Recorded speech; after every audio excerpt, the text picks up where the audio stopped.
Bonsoir tout le monde. Pour cette nouvelle soirée sur de GPS pour la famille. Ce soir, nous avons le plaisir d'avoir Apolline Delplanque qui va nous parler de la communication en couple, du SMS au cœur à cœur. C'est tout un programme, comme vous pouvez le voir. Alors, Apolline Delplanque est mariée depuis 23 ans maintenant. Elle est mère de famille nombreuse, elle a 6 enfants. Donc, la communication, non seulement avec le conjoint, c'est important, mais avec aussi les enfants. Et c'est donc un sujet qu'elle connaît bien et qu'elle présente souvent aussi dans le cadre de ses animations à l'IFFD France, puisqu'elle est animatrice déjà depuis de nombreuses années. Et elle anime des soirées dans ce cadre-là, notamment sur la communication en couple et la communication en général. Merci beaucoup, Apolline, d'être parmi nous et je vous laisse la parole pour nous présenter votre sujet. Merci beaucoup, François. Je vais donc partager mon écran pour introduire ce beau sujet de la communication qui me tient vraiment à cœur.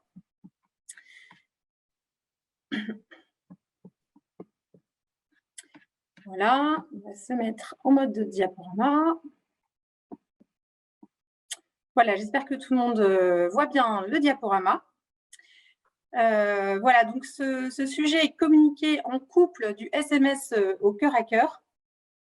Eh bien, c'est un très beau sujet et voilà, je voulais déjà vous remercier d'avoir cliqué sur cette vidéo YouTube et de vous intéresser à ce sujet, puisque c'est important et c'est vraiment important pour tout le monde hein, de s'intéresser à la communication en couple et de chercher toujours à s'améliorer. Voilà.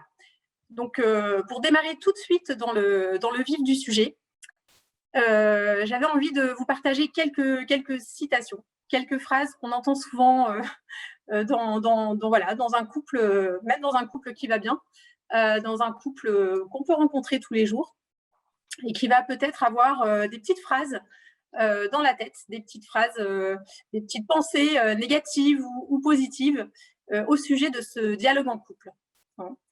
Donc, voilà, elle dit, voilà, elle et lui, ils ont ces pensées en arrière-plan peut-être dans leur journée, tout au long de leur journée. Il ne me comprend pas. Il ne se rend pas compte, pense-t-elle. Il n'a rien à dire. Il ne voudra jamais. Il ne voudra jamais cette chose, il ne voudra jamais discuter, il ne voudra jamais changer. Voilà.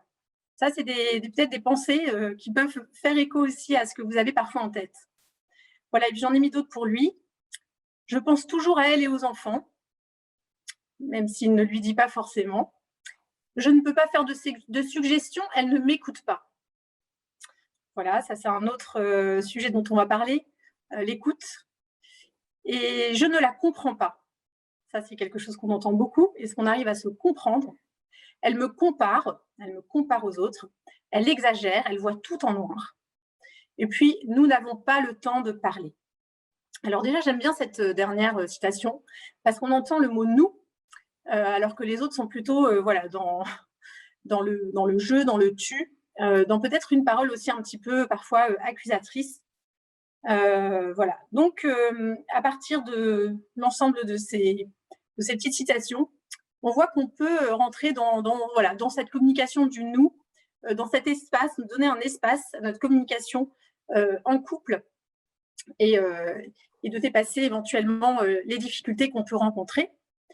Et de se dire finalement un couple comme ça, qui a ça dans la tête toute la journée, eh ben, est-ce que c'est un couple heureux hein? Voilà, puisque finalement, bien communiquer en couple, bien se comprendre, c'est tout simplement la recherche d'un bonheur, la recherche d'une harmonie qui va nous permettre d'être heureux. Et donc, peut-être que vous avez cliqué cette vidéo parce que vous êtes à la recherche de cette harmonie, voilà, des bienfaits d'une bonne communication en couple qui vont rejaillir vraiment sur toute votre vie de famille, sur toute l'ambiance familiale. Donc après, voilà, si on veut vraiment reprendre le titre de la vidéo, ce que j'avais envie de vous partager aussi, c'est que la communication, ça se passe tout le temps et ça se passe à différents niveaux, aussi bien du SMS, du petit SMS vite fait, jusqu'au cœur à cœur, en sachant que cette harmonie qu'on recherche, ça va plutôt être le cœur à cœur. Donc, et que peut-être dans notre quotidien, on est plutôt dans le SMS et qu'on aspire à aller vers ce cœur à cœur. Donc, comment faire pour aller vers ce cœur à cœur, vers cette harmonie profonde? Donc, c'est ce qu'on va voir un petit peu ensemble au cours de la soirée en plusieurs étapes. Alors, ce que j'avais envie de vous partager tout de suite pour démarrer, c'était cette citation « Communiquer en couple, c'est du sport ». Alors, pourquoi je dis ça? Pour différentes raisons, mais surtout parce que, vous le savez, si vous êtes sportif, quand on fait du sport, quand on veut être sportif, il ne faut jamais s'arrêter, il faut toujours s'entraîner. Voilà, il faut être rigoureux, il faut s'efforcer de rester fidèle à ses entraînements et d'être vraiment actif au quotidien. Voilà. Eh bien, dans ce sens, la communication en couple, c'est vraiment du sport. Voilà. Et puis, c'est un challenge qui est toujours à renouveler, qui n'est jamais terminé.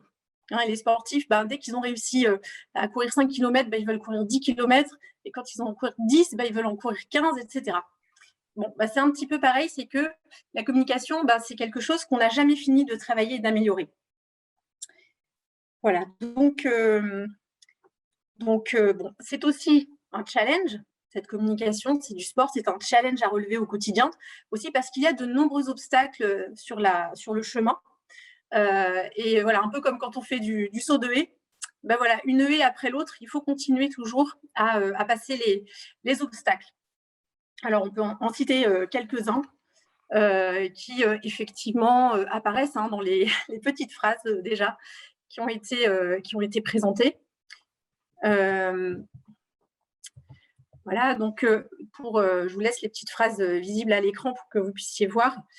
Donc voilà, donc déjà ces pensées négatives qu'on nourrit éventuellement à l'encontre de notre conjoint, le fait de ne pas écouter ou le fait de ne pas parler, de ne pas échanger, mais aussi les préjugés, les a priori et les interprétations, on en reparlera pendant notre soirée. La surréaction peut-être, elle exagère, elle voit tout en noir. Voilà, la surréaction, les mots bloquants, les mots qui paralysent la communication. Et enfin, peut-être aussi le fait d'avoir réponse à tout. Ça, c'est aussi un élément qui est bloquant quand on n'arrive pas à avoir un échange équilibré l'un et l'autre. Voilà. Donc, donc, la communication, c'est du sport. Il faut le décider, il faut le vouloir, il ne faut pas lâcher. Et c'est un entraînement quotidien. Voilà. Donc, si vous voulez, on va revenir carrément à la source, qui est qu'est-ce que la communication déjà, puisque là, on va pouvoir voir ce soir différents axes qui présentent un petit peu mon plan. Comprendre d'abord qu'est-ce que la communication et ses obstacles, comment utiliser les différents modes de communication. Ensuite, on verra aussi comment améliorer la qualité de notre communication pour arriver justement à ce cœur à cœur.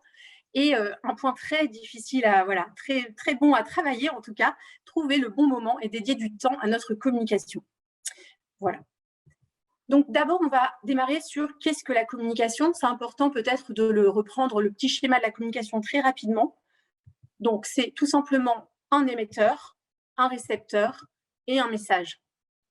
Mais ce message, il doit passer dans les deux sens. Donc on comprend bien qu'on est à tour de rôle émetteur et récepteur, qu'il y a un message qui passe et en même temps qu'il y a aussi un feedback, c'est-à-dire un message retour qui est essentiel pour que la communication soit vraiment réussie.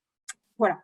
Ça, c'est vraiment le petit schéma de base de la communication auquel on peut se référer pour se dire peut-être, quand on a des obstacles qu'on va voir, des blocages, est-ce qu'ils sont plutôt du côté de l'émetteur? Est-ce qu'ils sont plutôt du côté récepteur, qui est la même personne aussi parfois? Ou est-ce qu'ils sont au niveau du message ou au niveau du message retour, c'est-à-dire du feedback? Voilà. Alors du coup, à partir de là, on va essayer de voir un petit peu ensemble quels sont les obstacles qu'on rencontre dans la communication en couple et comment y remédier. Donc les obstacles, on les a déjà un petit peu présentés. Donc ce que je voulais vous dire, c'est que déjà, il y a des paroles qui sont bloquantes. Par exemple, c'est un premier obstacle. C'est quand on parle, mais en fait, on va utiliser des mots qui n'encouragent pas l'autre à communiquer avec nous. Comme par exemple, tu ne m'écoutes jamais. Jamais est un mot bloquant. Parce que tu ne m'écoutes jamais, c'est déjà rater toute la communication qu'on va mettre en place. Vous comprenez bien que la personne qui reçoit ça, du coup, n'a pas envie de communiquer. Donc, toutes ces exagérations, les paroles comme ça de jugement à l'emporte-pièce, etc., vont effectivement beaucoup, beaucoup perturber la communication. Les regards et les attitudes. Voilà, le jugement qu'on a sur l'autre, il peut aussi apparaître dans l'attitude. Et j'ajouterais ici que ça, c'est un point vraiment très important, les regards et les attitudes, parce qu'en fait, 80% de la communication est en fait non verbale. Et ça, c'est important de l'avoir en tête parce qu'on ne se rend pas toujours compte. Peut-être qu'on a l'impression que l'autre ne nous écoute pas, mais peut-être qu'au contraire, il nous a bien écoutés puisqu'il a bien entendu notre attitude, notre regard, nos non-dits. D'accord. Donc, et c'est peut-être ce qui l'a bloqué. Hein. Donc, essayons d'analyser un petit peu quel est vraiment le message que nous véhiculons aussi dans notre communication et quel est celui qu'on reçoit en termes de communication non verbale. Voilà, parce que si on considère qu'il y a 80% du message qui est non verbal, ça vaut quand même le coup de s'y intéresser et de travailler un petit peu sur son attitude, sur son regard vis-à-vis de son interlocuteur. Alors ensuite, j'avais noté le mauvais moment. On en reparlera un petit peu à la fin. Pour trouver du temps, c'est souvent un des premiers problèmes qu'on me remonte quand je discute avec des parents. Comment trouver du temps, puisqu'on court tout le temps, pour vraiment échanger en profondeur. Donc, voilà. Donc, souvent, on communique, mais pas au bon moment. On choisit le moment qui nous reste, le moment qu'on a, le moment qui ne correspond pas forcément à l'un, qui correspond peut-être à l'un, mais pas à l'autre.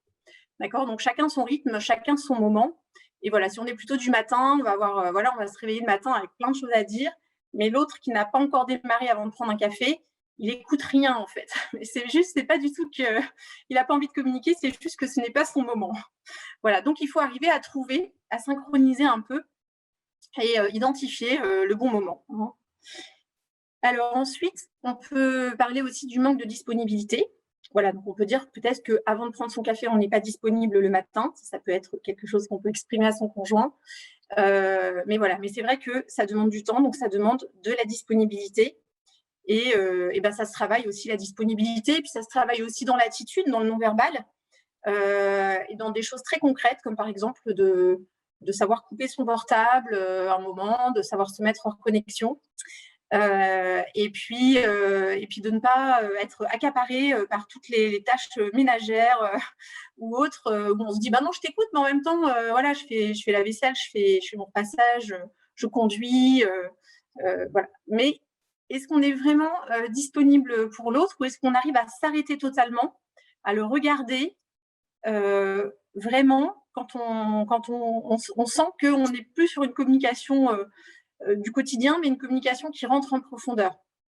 Et si on souhaite développer ce mode de communication plus profond, eh bien, il faut se rendre disponible, même si on ne sait pas ce qui va se passer. Et c'est souvent quand on est disponible qu'il y a quelque chose qui se passe. Voilà, donc il faut déjà d'abord donner du temps pour que la communication s'enrichisse. Le manque d'empathie, voilà, c'est un petit peu lié aussi à l'attitude. Donc c'est important, cette attitude de se dire finalement, je ne sais pas exactement où en est l'autre, comment il est. Donc savoir se mettre à sa place, se mettre dans ses chaussures, plutôt que de l'analyser de l'extérieur. Ça va beaucoup assouplir aussi. Voilà, c'est un obstacle contre lequel il faut lutter.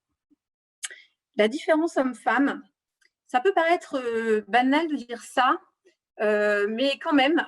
Donc, je ne sais pas si vous connaissez le livre « Les hommes viennent de Mars et les femmes viennent de Vénus », qui est quand même un best-seller. Donc, peut-être vous l'avez déjà entendu, vous avez déjà lu.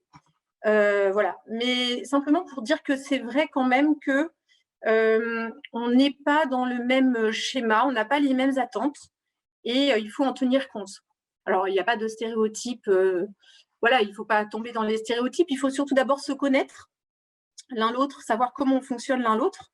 Mais voilà, c'est vrai aussi qu'il y a quand même quelques règles générales sur la différence homme-femme qu'il est bon d'identifier.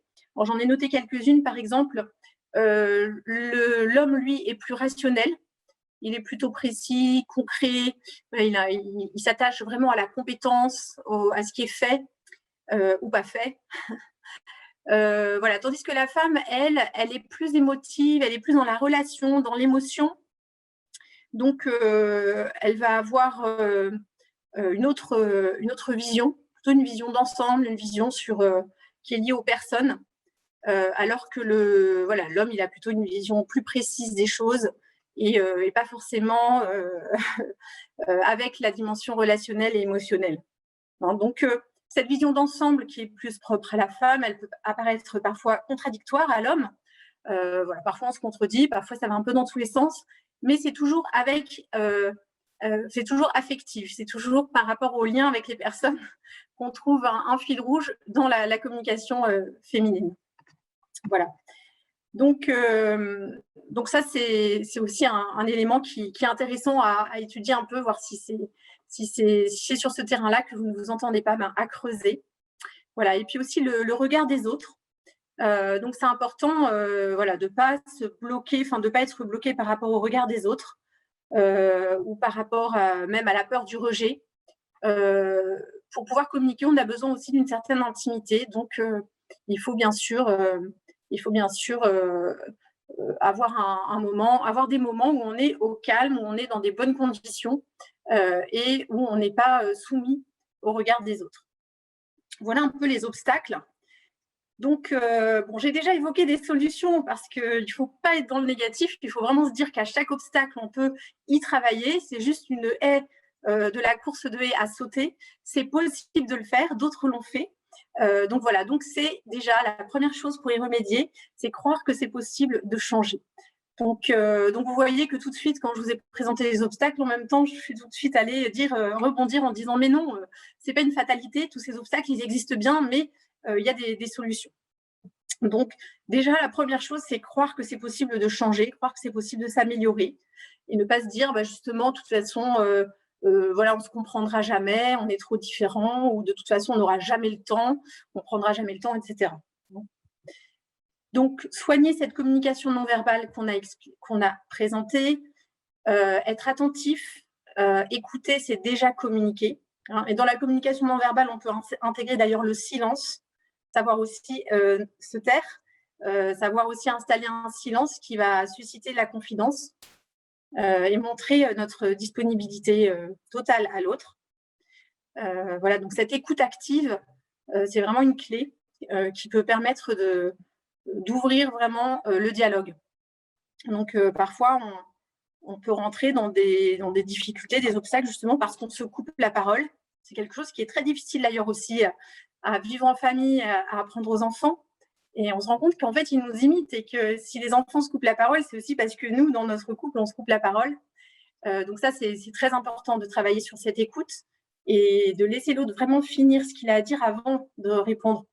Voilà, faites un peu l'expérience, interrogez-vous, vous verrez, testez-vous, c'est pas si simple. Voilà, savoir exprimer ses demandes, ça, j'en ai pas encore trop parlé. Parfois, on a vraiment une demande, un désir de communiquer, on a un besoin de communiquer en couple, mais on ne l'exprime pas à son conjoint. Donc voilà, parfois, on a besoin de communication non verbale, on a juste besoin d'un câlin. Il faut le dire, voilà. Sinon, on croit que l'autre va deviner. C'est bon, on est mariés depuis 23 ans, il n'a qu'à deviner mes besoins. Non, rien ne se devine en fait. Tout est à exprimer et à dire. Donc parfois, il faut simplement revenir à ça, à se dire, est-ce que j'ai vraiment exprimé mon besoin? Est-ce que j'ai vraiment exprimé mes attentes à mon conjoint?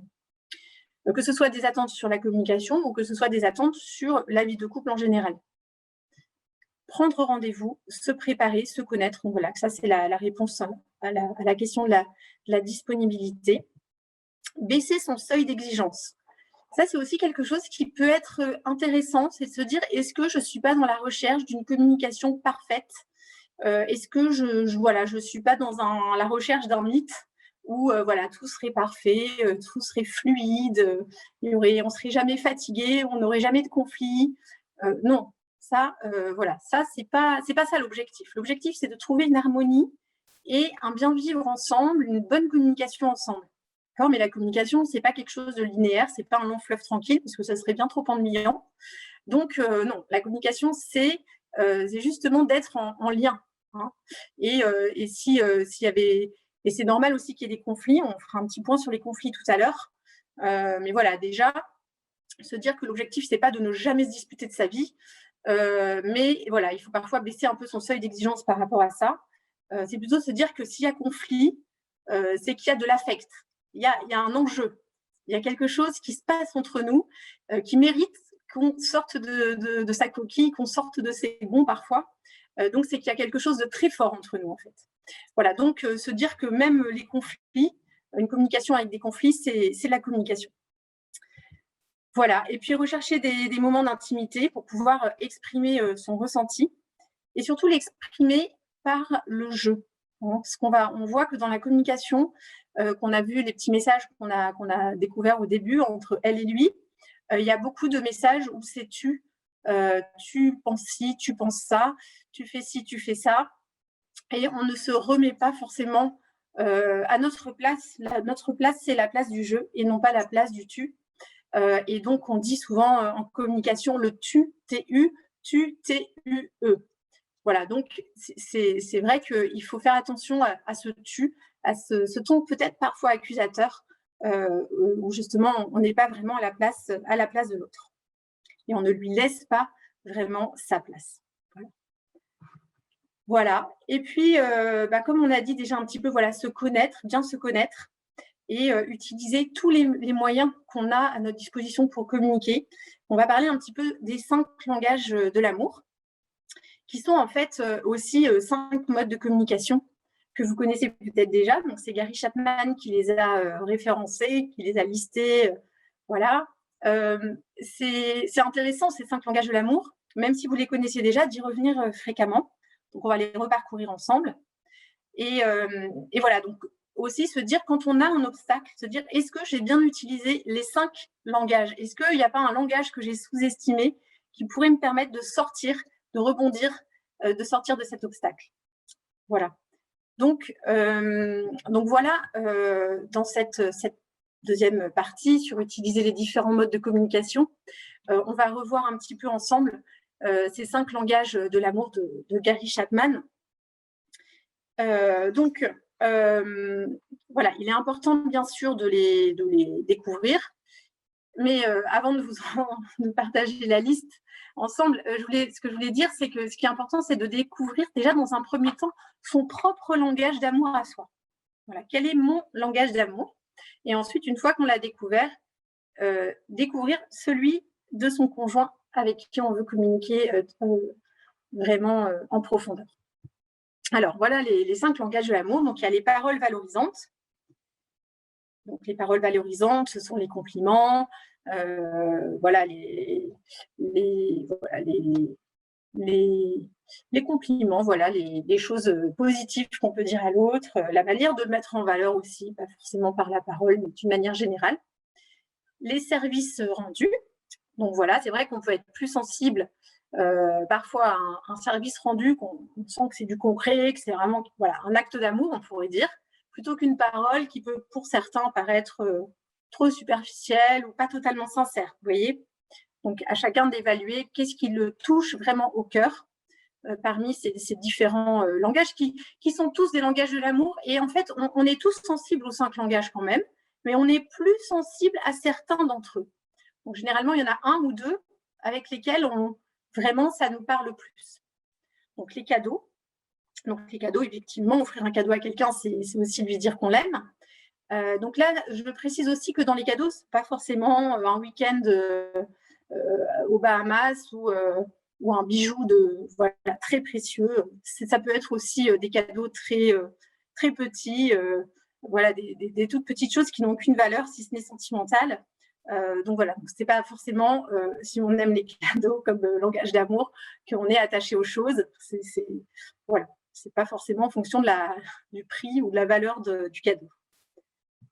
C'est plus le fait d'avoir quelque chose de matériel qui soit voilà, du registre du symbole aussi, du signe, d'un signe concret et tangible de l'amour de l'autre.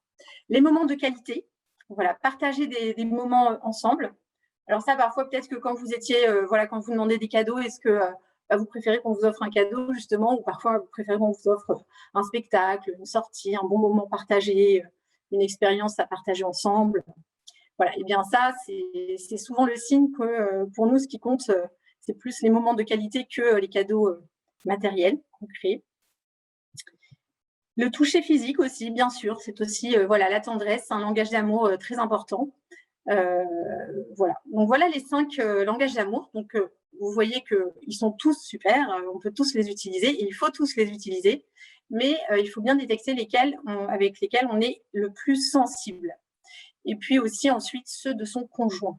Alors ça peut être un petit jeu si vous n'en avez jamais parlé, d'essayer de deviner lesquels, d'après vous, auquel langage votre conjoint est sensible, et de lui poser la question pour vérifier ça. Voilà. Et pourquoi c'est important? Eh bien parce que justement, c'est en utilisant les langages de l'amour de l'autre que vous allez pouvoir remplir son réservoir affectif, remplir son cœur, pour qu'il puisse à son tour aussi donner de l'amour autour de lui. Donc souvent, le plus souvent dans la communication en couple, on utilise son propre langage d'amour pour l'autre, pour l'exprimer son amour à l'autre, communiquer avec l'autre. Par exemple, si moi je suis sensible au service rendu, eh bien, je vais me dire, j'ai envie de faire plaisir à mon conjoint, qu'il soit de bonne humeur, pour qu'on ait un bon échange, un bon mode de communication, etc. Et du coup, je vais lui rendre un service. Quand je vais l'aider, je vais lui proposer mon aide pour faire quelque chose. Mais en fait, lui, ça ne va pas forcément lui apparaître comme quelque chose de positif. Il va peut-être être blessé un peu dans sa compétence et dire mais pourquoi elle vient m'aider? Elle pense que je suis pas assez, je vais pas m'en sortir tout seul, que je suis nulle et que voilà je suis faible, je suis pas assez compétent pour faire cette action. Voilà, il va pas forcément le prendre comme quelque chose de positif, et ça va pas forcément préparer le bon terrain pour une communication en couple. Alors que si son langage d'amour à lui, ce sont les paroles valorisantes, eh bien, si pendant cette journée où on va avoir un échange aussi ensemble, je travaille un peu plus sur les paroles valorisantes, je suis plus attentive à lui faire un compliment, à montrer des choses qu'on a peut-être réalisées ensemble, un petit peu constater des choses très positives qui le mettent en valeur, eh bien, il va se sentir en pleine forme et très heureux et très aimé. Et du coup, il sera beaucoup plus prêt à se livrer aussi et à partager aussi un moment de qualité, un moment de communication. Voilà, donc c'est un petit peu le piège, c'est en fait de calquer notre langage d'amour sur celui du conjoint. Et donc, il faut faire l'effort de s'adapter au langage d'amour de son conjoint. Voilà. Et puis, il faut aussi se dire qu'on peut utiliser les 5 langages, qu'il faut aussi se renouveler en fonction des périodes de la vie, se surprendre l'un l'autre et se laisser surprendre, donc évoluer sans cesse grâce à ces langages d'amour pour pouvoir communiquer de manière plus variée avec son conjoint. Voilà, donc on a vu un petit peu comment diversifier ces modes de communication, mais on va aussi voir ensemble peut-être comment on peut approfondir aussi la communication, comment aller plus en profondeur. Et on va continuer avec l'aide de Gary Chapman, qui a écrit un deuxième livre qui est un peu moins connu et qui est plutôt centré sur cette question d'améliorer la qualité de notre communication. Donc, c'est un livre que je vous citerai à la fin de la bibliographie, qui s'intitule « Couple et complice » et qui est vraiment justement comment trouver cette complicité, cette harmonie profonde entre nous dans notre couple. Alors, voilà, la question qu'on se pose, c'est en fait de quoi parlons-nous? Alors, on parle peut-être du frigo qu'on doit acheter, des conduites des enfants pour le week-end, mais voilà, est-ce qu'on peut aussi parler de choses plus profondes? Voilà, donc, et comment faire? Parce qu'on est un peu accaparé par le quotidien. Alors, pour répondre à cette question, Gary Chapman, qui reçoit en fait et qui accompagne beaucoup de couples sur leur vie conjugale, donc notamment sur la partie de la communication, il a beaucoup d'exemples concrets aussi dans son livre qui peuvent aussi vous inspirer, vous donner des pistes de travail. Et donc, il développe le fait qu'il y a 5 niveaux de communication pour communiquer de plus en plus en profondeur. Donc, le premier niveau, c'est la communication au niveau du voisin. Vous voyez votre voisin de palier dans l'ascenseur, vous lui dites « ça va ?» Bien. Et toi? Ça va, ça va, ça va. Même si ça ne va pas, vous dites « ça va ». D'accord? Pourquoi? Parce qu'en fait, dans l'ascenseur, vous n'aurez absolument pas le temps de lui expliquer pourquoi ça ne va pas. Vous allez partir dans quelque chose que vous ne maîtrisez pas, ou alors que vous n'avez pas forcément envie de raconter à un voisin parce que vous n'êtes pas assez intime avec lui. Donc voilà, donc ça va, ça va. Voilà. Il faut dire ça va d'ailleurs, hein, parce que sinon, on ne sait pas où ça nous mène. Voilà. Et c'est vrai que cette communication, elle est sympathique. C'est mieux de se dire ça que de ne pas se parler, de s'ignorer. C'est déjà une première communication. Mais généralement, ça ne va pas très bien. Et si dans notre couple, on en est à cette communication-là, c'est-à-dire qu'on dit ça va alors que ça ne va pas, et qu'on dit ça va et qu'on n'a pas envie d'aller plus loin dans l'échange, c'est que là, il faut qu'on travaille un petit peu pour passer au niveau supérieur. Voilà. Et c'est très courant que dans un couple, on soit sur ce mode de communication parce qu'on est pris dans le rush, en fait, du quotidien. D'accord? Donc, il ne faut pas vous dire « Oh là là, moi, j'ai une communication au niveau voisin, c'est terrible. » Non, rien n'est jamais perdu. L'important, c'est d'aller aussi de temps en temps vers les niveaux de communication plus profonds. Donc voilà, donc ce deuxième niveau de communication, c'est le niveau du journaliste. Alors le journaliste, ce qui l'intéresse, ce sont les faits. C'est ce qui s'est passé.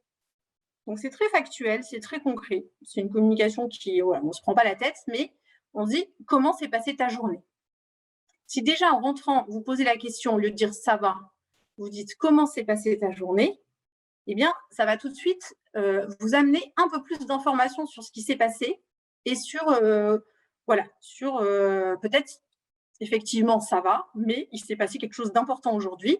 Et c'est l'occasion, si on n'a pas eu le temps de le faire avant, de le dire, de l'exprimer, hein, de donner l'occasion à son conjoint aussi, un petit espace où on peut dire qu'il s'est passé quelque chose de positif comme de négatif d'ailleurs. Hein. Voilà, et du coup, on va pouvoir en tenir compte pour le reste de la soirée qu'on va passer ensemble. Après, on voudrait passer encore plus en profondeur, donc on va arriver au niveau du rationnel. Le niveau du rationnel, c'est en fait une approche un petit peu plus intéressante puisqu'on va un peu plus se livrer nos réflexions. On ne va pas rester au niveau des faits, on va dire un peu ce qu'on en pense. Voilà ce qui s'est passé, voilà ce que j'en pense, et toi? Évidemment, il ne faut pas rester dans un monologue où on parle de sa journée pendant une demi-heure, et du coup l'autre, ça y est, il faut qu'on y aille, et puis du coup il n'a pas eu le temps de s'exprimer. Hein. Mais ce qui est intéressant, c'est de développer un peu plus ce qui s'est passé et ce qu'on en pense, ce que ça, voilà, commenter un petit peu plus ces nouvelles, développer un petit peu plus l'information. Voilà, avec des éléments. Voilà. Et en fait, parfois, ça peut être intéressant simplement de poser la question à l'autre avant de tout dire, de dire voilà, qu'est-ce que tu en penses? J'ai envie de savoir ce que toi tu en penses, d'accord? Puisque parfois il peut y en avoir un qui dit plus souvent ce qu'il pense que l'autre. Et bien voilà, et bien dire non, c'est important pour moi de savoir ce que toi tu en penses. Ça m'intéresse ce que tu en penses. Voilà. Alors après, on arrive un petit peu plus profond encore au niveau des émotions. Alors, il y a des personnes qui savent très très bien exprimer leurs émotions, parfois trop d'ailleurs. Il y a des personnes qui sont parfois submergées par l'émotion aussi. Donc, on est inégaux par rapport à l'émotion. Il y a des personnes qui ont beaucoup de mal à exprimer, qui sont un peu bloquées par rapport à l'émotion. Mais si on leur pose une question pour amorcer le dialogue, ça peut petit à petit, ça s'apprend en fait, hein, d'exprimer ses émotions, de les nommer, de les partager avec d'autres. Donc, comment tu te sens après cette journée? Voilà une autre manière de poser cette question quand on rentre du travail, par exemple. Comment tu te sens après cette journée? Alors, si on a du mal à exprimer ses émotions, on peut parfois se dire, tiens, je vais essayer de me répondre en 3 mots, par exemple. Hein, parce que parfois, on peut être un peu chamboulé, dispersé par plein d'émotions. Alors, si tu devais dire en 3 mots, comment tu te sens après cette journée? Puis c'est rassurant pour les personnes qui n'ont pas trop le temps de parler, parce que bon, en 3 mots, voilà, c'est quelque chose de concis, donc on ne part pas pour 1 heure d'émotion. Non, c'est en 3 mots, comment tu te sens. Donc, par exemple, je me sens fatiguée, je me sens énervée, et je me sens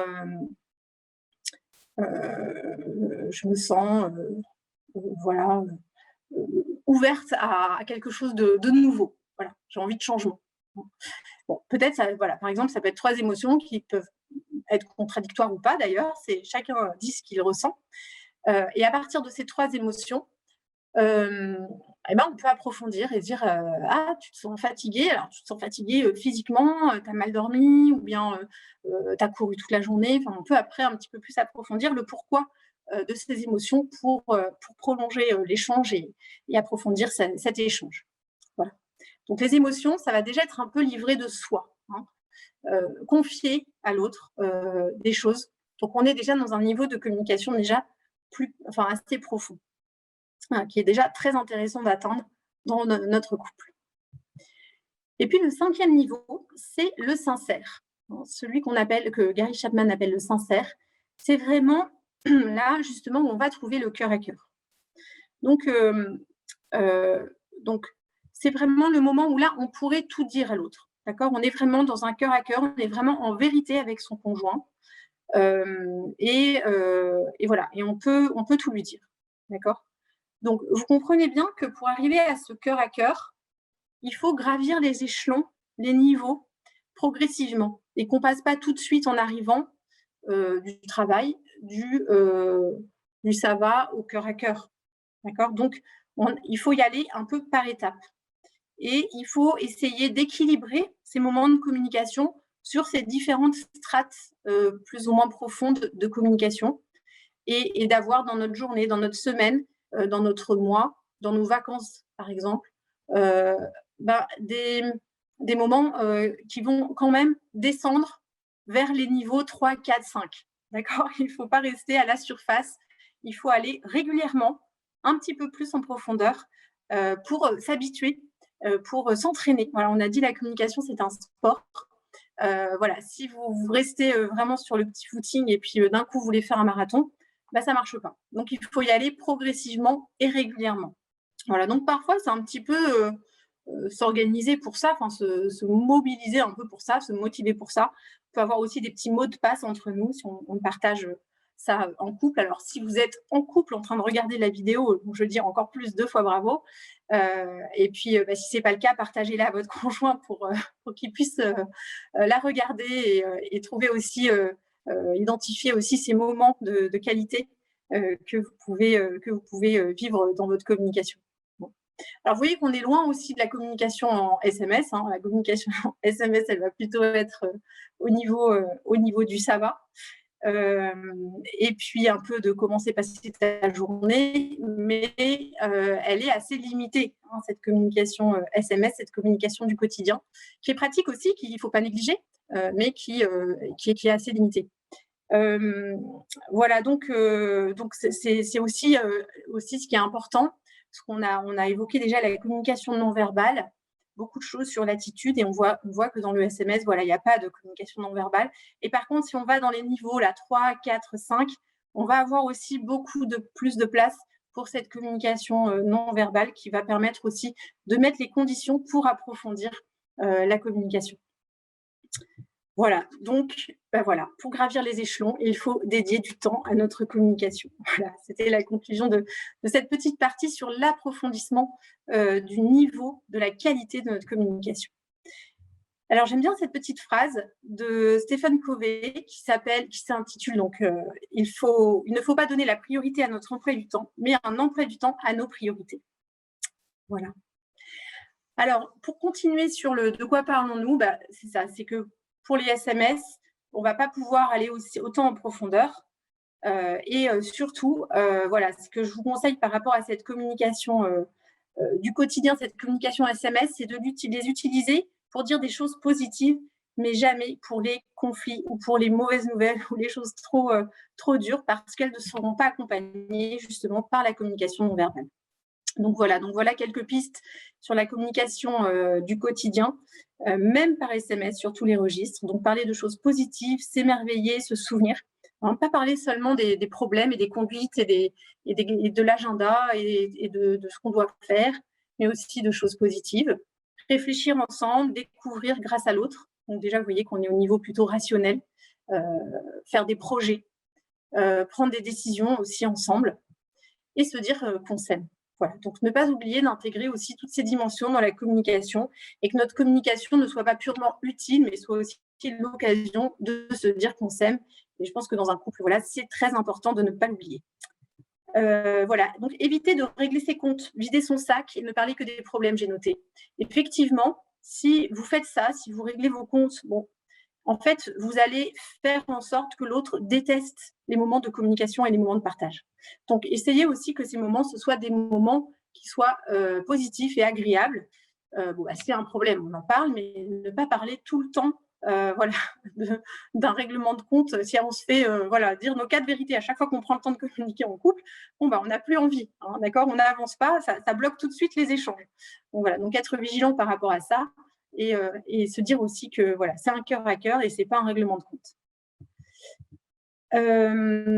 Donc là, j'avais fait un petit point aussi sur les conflits, on en a parlé un tout petit peu, bon, pour dire que les conflits sont inévitables, ils peuvent être destructifs ou constructifs.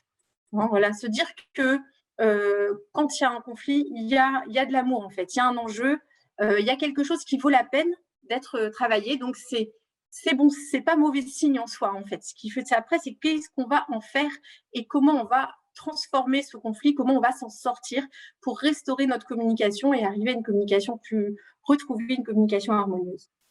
Donc, travailler sur notre manière de dire les choses, calmer le débat aussi, différer ce conflit, prendre du temps, mettre de l'espace et du temps dans notre discussion, dans notre échange, peut-être aller marcher. Parfois, on communique beaucoup mieux, on résout beaucoup mieux les conflits en marchant et en marchant main dans la main, pourquoi pas, pour sentir aussi l'émotion et l'état d'esprit de l'autre, de son conjoint. Voilà, ce sont des pistes très concrètes. Mettre de l'humour aussi dans notre communication. Et puis essayer de rester dans une logique gagnant-gagnant. S'il y a des conflits, si on veut en sortir, c'est se dire aussi comment on peut en sortir tous les deux et pas vouloir absolument convaincre, avoir raison, imposer son avis, mais être vraiment à l'écoute pour essayer vraiment d'être dans une relation gagnant-gagnant. Hein, donc, déjà se dire que même si on n'est pas d'accord, c'est déjà super qu'on ait échangé, qu'on ait pu parler. D'accord. Donc, communiquer, c'est se connaître mieux l'un l'autre, même si on n'est pas d'accord. Et ça, c'est un truc qui est très important. Communiquer, ce n'est pas forcément convaincre, c'est d'abord échanger. Voilà, donc ça, je vous encourage aussi de ne pas baisser les bras. Si vous n'êtes pas d'accord sur tout, c'est pas grave. C'est aussi ce qui fait la richesse du dialogue en couple. Donc, il faut savoir le voir de manière positive. Voilà, donc pour finir, la dernière chose, et c'est peut-être la chose la plus concrète, c'est de trouver le bon moment et de dédier du temps à notre communication. Alors, comment faire? Il faut être concret. Il faut identifier ce moment régulier qui va nous convenir à tous les deux.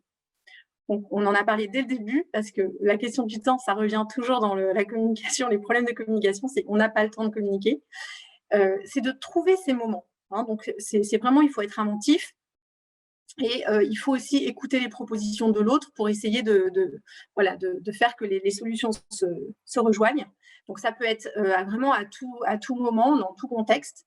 Ça peut être le matin au petit déjeuner, ça peut être le soir, ça peut être autour d'une tisane, ça peut être au restaurant aussi, si ça nous aide plus de sortir ça peut être en marchant, ça peut être quand on a 5 heures de route à faire, mais en tout cas, il faut trouver des moments qui soient réguliers. Alors voilà, les 5 heures de route, ça marche si on part tous les week-ends. Sinon, ça ne fonctionne pas parce que ce n'est pas un moment régulier. C'est un bon moment, mais pas un moment régulier. Voilà. Donc, comme on a dit que c'était quelque chose qu'il fallait faire vraiment de manière régulière, bon, il ne faut pas se dire on communiquera quand on partira en vacances parce qu'on aura 5 heures de route. Alors, donc, il faut vraiment trouver des petits moments au quotidien pour un petit peu les garder précieusement. Hein. D'accord. Donc, c'est un peu s'imposer, ou plutôt, c'est plus joli, s'offrir ce moment. Hein. Prendre des rendez-vous. Donc, voilà, je dis être concret, ça veut dire parfois le noter dans l'agenda, le noter dans son smartphone, ses créneaux de rendez-vous, l'écrire sur le frigo pour que les enfants soient au courant aussi et qu'ils respectent aussi ces moments s'il faut. leur expliquer qu'on a besoin de ces moments et qu'il faut les respecter. Rendre ce moment agréable, ça on en a parlé. Donc ça peut être aussi bien dans ce qu'on va dire, donc d'équilibrer un peu ce qu'on va dire et de ne pas rester dans des choses trop négatives. Et puis aussi de préparer un petit peu les conditions. Les conditions, c'est-à-dire qu'on soit quand même dans un cadre sympathique, qu'on soit confortable, qu'on soit au calme, qu'on ne soit pas dérangé, etc. Et puis s'y préparer, ça n'a l'air de rien, mais c'est important de se dire, bah, tiens, on va se retrouver ce soir, et de quoi on va parler, qu'est-ce qui me paraît important de dire à mon époux, à mon épouse, où est-ce que j'en suis dans mes messages clés du moment, dans les idées que j'ai en tête. Voilà, les préparer, ça permet de ne pas être sec, de ne pas oublier, puis aussi de bien choisir la manière dont on va le présenter à l'autre. Donc, c'est important. Et puis de préparer son cœur aussi, de préparer l'attitude avec laquelle on va aborder ce moment. Voilà. Donc, on est dans le concret. Donc, nous, avec l'IFFD France, on parle de plan d'action quand on veut apporter justement des petites améliorations dans notre quotidien. Donc, ce plan d'action que je vous propose sur la communication en couple, ça sera par exemple d'organiser un dîner où vous échangerez les 5 qualités de l'autre et 5 attentes que vous avez vis-à-vis de votre conjoint. Donc, vous réservez le resto ou vous organisez un petit dîner avec une recette que vous aimez bien à la maison et vous dites à votre conjoint donc, de préparer sur un petit papier ces 5 qualités et ces 5 attentes. Et je vous assure que ça va tout de suite vous permettre de descendre dans les échelons de profondeur de la communication si vous avez fait cette préparation et que vous échangez pendant le dîner sur ce qu'il y a sur vos petits papiers. Et puis aussi, voilà, tous les jours, prendre 15 minutes où vous raconterez 3 événements à partager de votre journée. Donc ça, c'est le petit rodage, vous voyez, c'est le petit sport quotidien que je vous propose. Bon, c'est adapté à chacun, hein, c'est à discuter en couple et adapté à chacun. Mais si déjà vous prenez le temps de discuter 15 minutes de manière un peu préparée, eh bien, vous allez vite voir que votre communication va vraiment progresser. Et comme c'est un petit peu difficile de tout de suite aller dans le cœur à cœur, vous voyez, là, on se situe plutôt au niveau du journaliste, un petit peu du rationnel, où vous allez un petit peu expliquer un peu les faits, les expliquer un petit peu, expliquer un peu les émotions peut-être que ça a suscité, et ça va enclencher une communication plus profonde. Voilà. Donc, c'est à vous d'adapter pour faire votre propre plan d'action familial. Ce plan familial, il est à travailler en couple. Et les objectifs de ce plan familial doivent être également pour soi et aussi pour son couple. Donc, il faut que tout le monde s'y retrouve pour que ça marche. Voilà. Donc, ça vous fait déjà un bon sujet de communication à travailler. C'est comment communiquer ensemble. Voilà, donc à vous de jouer. Et puis, pour aller plus loin, je vous remets un petit peu les ouvrages que j'ai cités. Les hommes viennent de Mars, les femmes viennent de Vénus, les langages de l'amour et Couple et complice de Gary Chapman. Voilà, ça sera ma proposition. Et puis, pour aller plus loin encore, le cycle Grandir en couple proposé par l'IFFD France, qui propose en fait plein d'autres cycles aussi sur l'éducation des enfants, qui sont fondés sur la méthode des cas et qui, pour tous, s'appuient aussi sur ce dialogue en couple. Et en fait, participer comme ça à des cycles de formation, c'est déjà avoir des rendez-vous et des sujets à discuter en couple. Ce dialogue en couple fait justement partie de la méthode de l'IFFD France. Voilà. Eh bien, merci beaucoup en tout cas de votre attention. J'espère que vous avez trouvé des choses concrètes, en tout cas des pistes pour pouvoir aller plus loin dans la communication en couple. Eh bien, merci beaucoup Apolline de cette présentation qui était complète et surtout remplie de petits exemples et de petites choses pratiques que l'on va pouvoir mettre en place. Alors, il est évident que maintenant, c'est à chacun d'entre nous d'aller creuser et de voir ce qui nous convient le mieux, mais je crois qu'il y a de quoi largement travailler chez nous, en couple, avec notre conjoint, et d'améliorer comme ça notre communication. Merci beaucoup. Je rappelle que vous êtes animatrice à l'IFFD France, donc n'hésitez pas à aller sur le site de l'IFFD France, c'est iffdfrance.fr, où vous allez trouver les différentes animations qui sont proposées, les cycles qui sont proposés dans votre ville ou selon votre situation. N'hésitez pas à y aller. Et je vous dirai à bientôt pour une prochaine vidéo GPS. Merci beaucoup.